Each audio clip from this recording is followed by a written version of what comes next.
হযরত হাসান বসরি রহমতুল্লাহ আলাইহি তখন টকবগে যুবক, নিজেকে নিয়ে অনেক কিছু ভাবতে শিখেছেন।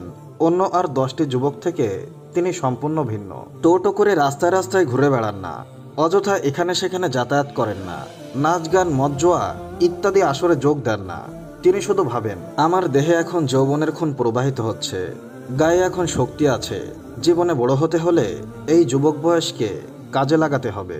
জীবিকা উপার্জনের এই উপযুক্ত সময়কে কিছুতেই হাতছাড়া করা যাবে না। যে কোনো মূল্যে স্বাবলম্বী আমাকে হতেই হবে। যেই কথা সেই কাজ। হযরত হাসান বসরি রহমতুল্লাহ আলাইহি লেগে গেলেন তার কাজে। পেশা হিসাবে গ্রহণ করলেন মণিমুক্তা পরিষ্কার করে তা বিদেশে নিয়ে বিক্রি করার কাজকে। এই জন্য লোকেরা তাকে হুসনুল্লুলু বা মানিক্যের ভূষণ বলে ডাকত। হাসান বসরি রহমতুল্লাহ আলাইহি একদা ব্যবসার উদ্দেশ্যে রোম দেশে গমন করলেন। সেখানকার উজিরে আজম ছিলেন তার খুব বিশ্বস্ত একজন বন্ধু। এই সুবাদে একসময় তিনি বন্ধু আজমের বাড়িতে মেহমান হলেন এবং সেখানে কয়েকদিন থাকবেন বলে মনস্থ করলেন। হযরত হাসান বসরি রহমতুল্লাহ আলাইহি যতবারই রোমে এসেছেন সবসময় উজিরের মেহমান হয়েছেন, কারণ উজির তাকে জোর দিয়ে বলে রেখেছিলেন যে এদেশে আগমন করলে অবশ্যই তুমি আমার বাসার মেহমান হবে। বন্ধুর বাড়িতে মেহমান থাকা অবস্থায় হাসান বসরি রহমতুল্লাহ আলাইহি ঘরে বসে সময় কাটাতেন না, বরং উজির বন্ধুকে নিয়ে রোমের বহু জায়গায় ভ্রমণ করে প্রকৃতির নৈসর্গিক সৌন্দর্য উপভোগ করতেন, অর্জন করতেন প্রচুর জ্ঞান ও অভিজ্ঞতা।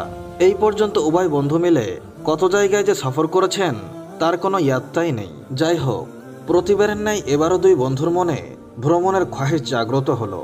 অবশ্যই ভ্রমণ সম্পর্কে এবার প্রথম কথা উঠালেন হযরত হাসান বসরি রহমতুল্লাহ আলাইহি। বললেন, বন্ধু, চলো না একটু ঘুরে আসি, অবলোকন করে আসি প্রকৃতির কোনো অপরূপ দৃশ্য। জবাবে উজির বললেন, হ্যাঁ, আমিও তাই ভাবছি। তবে এবার তোমাকে নিয়ে এমন এক ভ্রমণে যাব যা হবে অতীতের যে কোনো ভ্রমণ থেকে অধিক আনন্দদায়ক এবং ভিন্ন আমেজের। তাই নাকি? হ্যাঁ, তাহলে এবার ভ্রমণটা কোথায় হবে তা কি আমি জানার অধিকার রাখি? অবশ্যই। তাহলে বলে ফেলো। এই ভ্রমণ হবে জঙ্গলে। জঙ্গলে? সেখানে কি ভ্রমণ হবে, নাকি আমাকে সিংহের খোরাক বানাবে? আরে বন্ধু, সিংহের খোরাক বানাতে নয়, বরং তোমাকে সেখানে নেব একটি আশ্চর্যজনক জিনিস দেখাতে। উজিরের মুখে মুচকি হাসি। কি সেই আজীব বস্তু যা আমাকে দেখাতে চাও? আগে বলা যাবে না। কেন?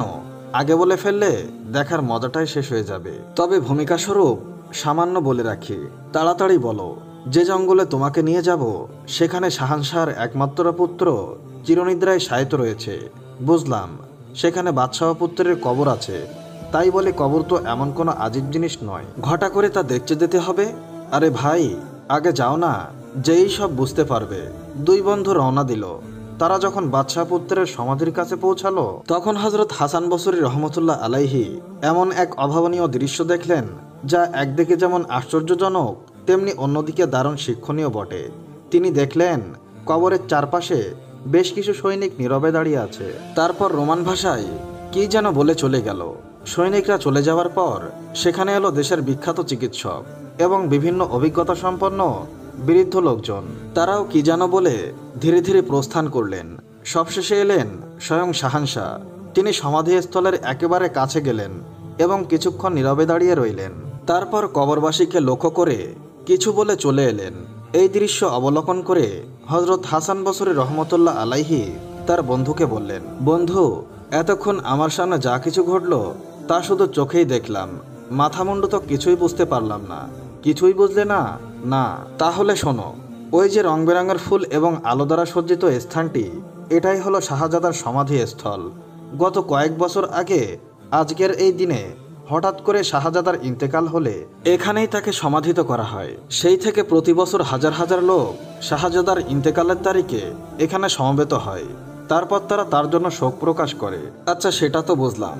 এখন বলো, শাহজাদার সমাধির পাশে দাঁড়িয়ে ওরা কি বলে গেল? হ্যাঁ, অবশ্যই বলবো। সেটা না বললে তো আজকের এই ভ্রমণটাই মাটি হয়ে যাবে। তাহলে নিশ্চয়ই কোনো গুরুত্বপূর্ণ কথা হবে। নিশ্চয়ই গুরুত্বপূর্ণ কথা, না হলে কি তোমাকে এত দূরে এনে কষ্ট দেই?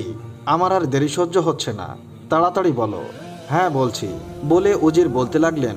মৃত শাহজাদাকে উদ্দেশ্য করে সৈনিকরা বলল, হে আমার প্রিয় শাহজাদা, তোমার জন্য আমাদের বুকে কি পরিমাণ ভালোবাসা আছে তা ভাষায় প্রকাশ করা সম্ভব না।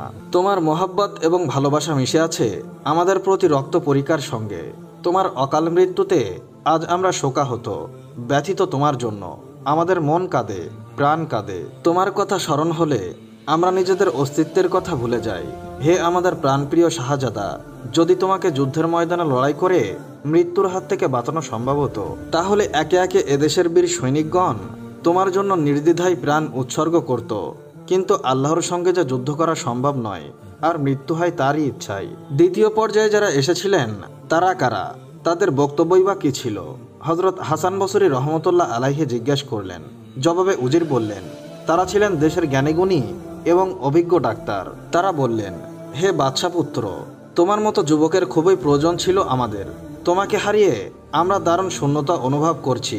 শোনো, অভিজ্ঞতা, বিদ্যাবুদ্ধি ও ওষুধপত্রের মাধ্যমে যদি মৃত্যু ঠেকানো সম্ভব হতো, তাহলে আমরা অবশ্যই তা করতাম। আমরা আমাদের চেষ্টায় মোটেও ত্রুটি করতাম না। কিন্তু জীবন মরণ সবই তো আল্লাহ পাকের হাতে, এখানে মানুষের কোনো হাত নাই। তাই তোমাকে ধরে রাখার শত ইচ্ছা থাকলেও আমরা তা পারিনি। সবশেষে যিনি এসেছিলেন তিনি তো নিশ্চয়ই বাদশাহ হবেন। কি বলো বন্ধু, আমার অনুমানটা কি ঠিক? হ্যাঁ, তুমি ঠিকই ধরেছ। তিনি কি বলে গেলেন? তিনি বললেন, হে আমার প্রিয় বৎস, তোমার জন্য আমার নিখাত ভালোবাসা ছিল। তোমাকে বাঁচিয়ে রাখার জন্য আমি কম চেষ্টা করিনি। যদি আমার প্রাণের বিনিময়ে তোমাকে বাঁচিয়ে রাখা সম্ভব হতো তবে তাই করতাম। কিন্তু একথা দুর্বসত্য যে মৃত্যুর সময় হলে ইচ্ছায় অনিচ্ছায় সবাইকেই চলে যেতেই হয়। দুনিয়ার কোনো শক্তিই তাকে আটকাতে পারবে না, পারে না তার পিতামাতা। মৃত্যুর ডাক এসে গেলে দুনিয়ার মায়া ত্যাগ করেই চলে যেতে হয়। শত চেষ্টা করেও মৃত্যুর সময় 1 সেকেন্ড এদিক ওদিক করা যায় না। শোনো বৎস, মৃত্যু এমন এক নিষ্ঠুর নাম যা সাদা কালো, ধনী গরিব, রাজা প্রজা, শিক্ষিত অশিক্ষিত কিংবা চিকন মোটার ভেদাভেদ মানে না। নির্দিষ্ট সময়ে খেলা শেষ করেই ক্ষান্ত হয়। বাদশাহ আরও বললেন, হে আমার কলিজার টুকরা, হৃদয়ের মণি, আগামী বছরের আজকের এই দিন পর্যন্ত তোমার প্রতি আমার সালাম। তখন তোমার সাথে আবার দেখা হবে। কথা শেষ করে হজরত হাসান বসরি রহমতুল্লাহ আলাইহিকে লক্ষ্য করে উজির বললেন, বন্ধু, এবার সবকিছু বুঝলে তো? হ্যাঁ, সবকিছু সুন্দর করে বুঝেছি। কিন্তু আবার কি? কোথাও বুঝে না থাকলে বলো, আবার তোমাকে বুঝিয়ে দেব। না ভাই, সবকিছুই ঠিকমতো বুঝেছি। আর বুঝেছি বলেই আমার এখন চিন্তার সময় এসেছে। বন্ধু, আমার ভেতরটা জানি কেমন যেন লাগছে। আমাকে একটু ভাবতে দাও, একটু একাকী থাকতে দাও। ঠিক আছে ভাই, আমি এক্ষুনি তোমার থেকে আলাদা হয়ে যাচ্ছি। তুমি একা থাকো আর চিন্তা করো। এই বলে তিনি বেশ কিছু দূর গিয়ে বসলেন। হজরত হাসান বসরি রহমতুল্লাহ আলাইহি এখন সম্পূর্ণ একা, তার সাথে কেউই নেই। গভীরভাবে চিন্তা করার জন্য এই পরিবেশই খুঁজছিলেন তিনি ভাবতে লাগলেন, সত্যিই তো মৃত্যু এমন এক ভয়ানক জিনিস যা কাউকেই রেহাই দেয় না। সে অত্যন্ত নিষ্ঠুরভাবে প্রত্যেকের ভবলীলা সঙ্গ করে দেয়। প্রবল প্রতাপশালী ব্যক্তিকেও সে মুহূর্তের মাঝে নিস্তেজ করে ফেলে, কেড়ে নিয়ে যায় আপনজনের কাছ থেকে।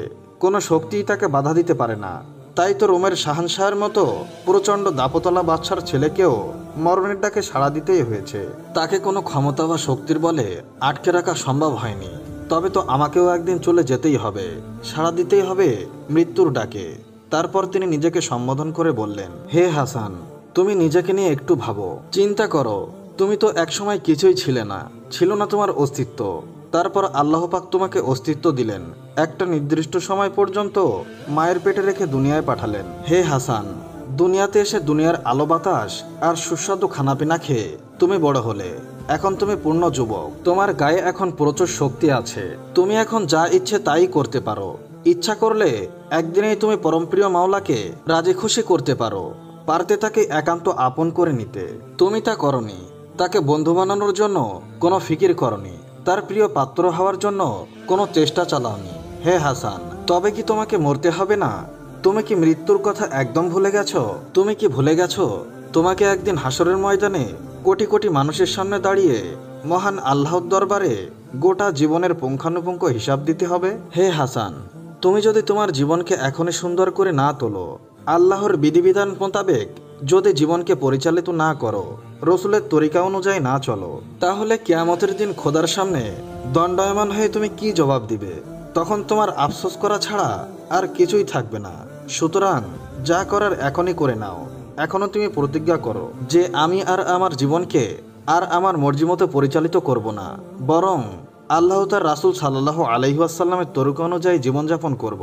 তাদের ইচ্ছার বাইরে একটি কাজ করব না।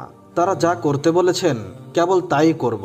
তারা যা করতে বারণ করেছেন তা থেকে বিরত থাকব। হে হাসান, পরকালের সম্বল তৈরি করার এখনই উপযুক্ত সময়। তুমি সাবধান হয়ে যাও, তুমি হুঁশিয়ার হয়ে যাও, এখনো সময় আছে। অতীতের সকল গুনাহের জন্য খাঁটি দিলে তওবা করে আল্লাহর দিকে ফিরে এসো। সেদিনের পর থেকে সত্যি সত্যি হযরত হাসান বসরি রহমতুল্লাহ আলাইহি খালেস তওবা করে নিজেকে সঁপে দিলেন আল্লাহর পথে, বদলে ফেললেন তার জীবনের গতিপথ। সুতরাং সেদিন থেকেই শুরু হয় তার নতুন জীবন, শুরু হয় জীবনের সকল অগ্রযাত্রা। সবশেষে তিনি যে একজন জগৎ বিখ্যাত ওলি হয়েছেন তা সকলেরই জানা। হযরত হাসান বসরি রহমতুল্লাহ আলাইহি মৃত্যুর কথা চিন্তা করে যেমনিভাবে স্বীয় জীবনযাত্রার পরিবর্তন করেছেন, চলে এসেছিলেন সত্য সুন্দর পথে, নিজেকে সঁপে দিয়েছিলেন আল্লাহ তাআলার পথে। পরম করুণাময় আল্লাহ তাআলা যেন আমাদেরকে সেই পথ নসিব করেন, আমিন।